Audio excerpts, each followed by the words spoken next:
Shalom, selamat pagi saudaraku. Dalam doa Bapa kami, Tuhan mengajarkan kalimat begini, berikan kami makanan kami pada hari ini yang secukupnya. Kalimat doa Bapa kami ini mau mengisyaratkan ketergantungan manusia itu harus kepada Bapanya setiap saat terus menerus saudaraku. Yang sampai pada di satu titik, ketergantungan itu menjadi sebuah selera jiwa, sehingga kehausan akan Allah itu bisa terpenuhi dalam hidup manusia. Itu yang seharusnya ditemukan oleh manusia di dalam mereka mengucapkan doa Bapa kami di dalamnya. Sampai pada akhirnya kita bisa mengerti bahwa ada kehausan di dalam jiwa kita yang hanya bisa diisi oleh Tuhan itu sendiri. Dan itu harus ditemukan seorang manusia. Kalau seorang manusia tidak menemukan hal itu, maka dia gagal dalam hidup.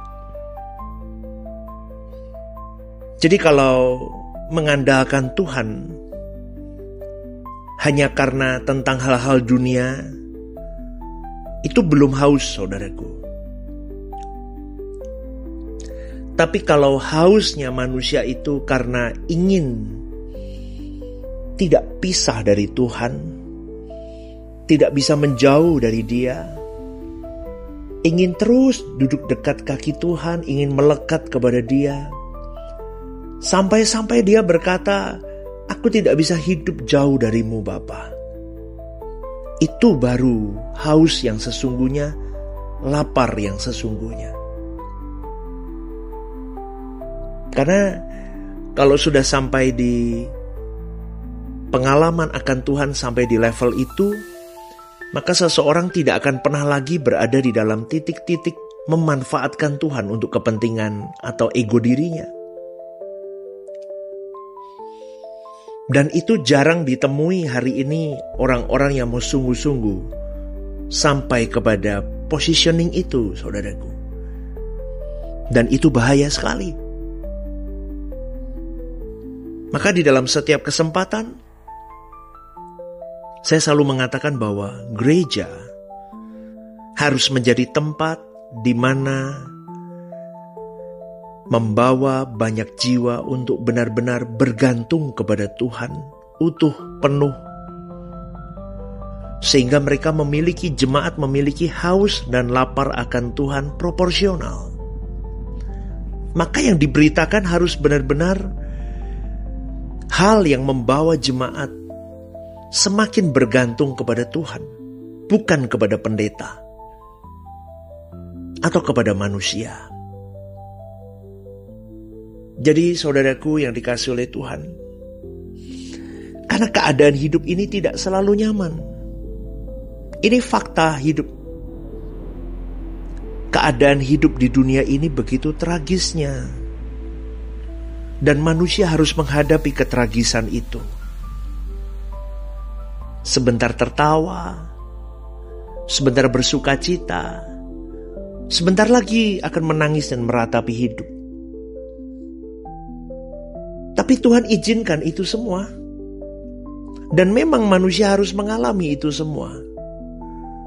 Tetapi di dalam menjalani itu semua, maka manusia membutuhkan sosok Tuhan. Sosok pribadi yang menjadi kebahagiaan mereka yang utuh. Menjadi pegangan hidup mereka yang utuh. Menjadi support system hidup mereka yang utuh. Maka bagaimana sebuah gereja kalau tidak membawa jemaatnya berlabuh kepada Tuhan? Kasihan jemaat itu, saudaraku.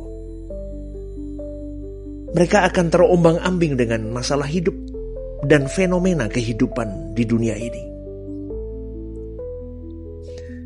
Ketika semua dalam keadaan nyaman, finansial cukup, tubuh sehat, memang merasa tidak perlu Tuhan. Betul gak saudaraku? Dan itu banyak yang begitu, merasa tidak perlu bergantung kepada Tuhan. Padahal seharusnya Meskipun di dalam keadaan baik-baik semuanya. Tubuhmu sehat, uangmu banyak, relasimu kuat. Tetap harus bergantung kepada Tuhan.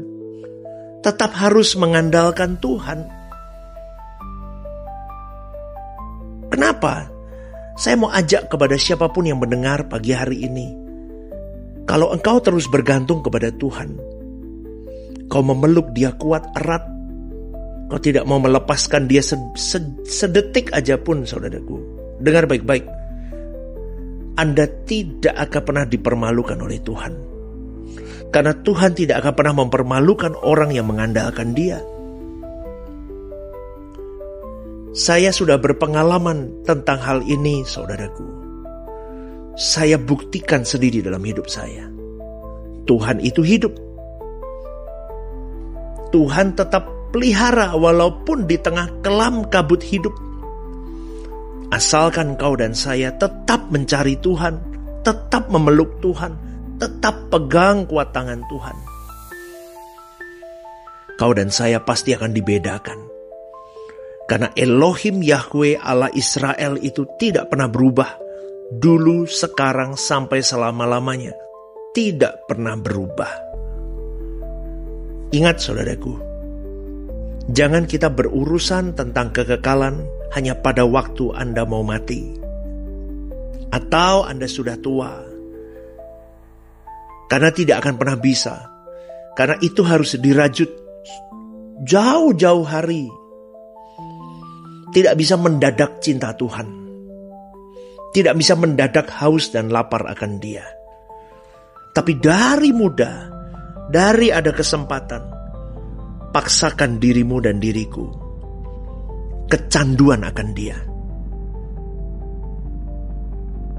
Tahu ya saudaraku arti kecanduannya? Gak bisa hidup tanpa Dia. Kecanduan Tuhan itu gak bisa hidup tanpa Tuhan. Kalau dalam bahasa anak muda sekarang itu bucin. Kita harus bucin sama Tuhan. Benar, kita harus bucin sama Tuhan. Mau tidak mau, kita harus bucin sama Tuhan. Sampai-sampai bucin kita ke dunia ini sudah hilang. Sampai-sampai kita bucinnya ke Tuhan aja.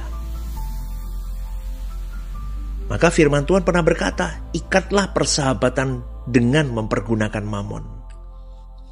Bukan bersahabat dengan mamon, tapi ikatlah persahabatanmu dengan Tuhan mempergunakan mamon. Mamon kita pakai untuk bersahabat dengan Allah. Tapi hari ini banyak jemaat yang diarahkan untuk bersahabat dengan mamon mempergunakan Tuhan.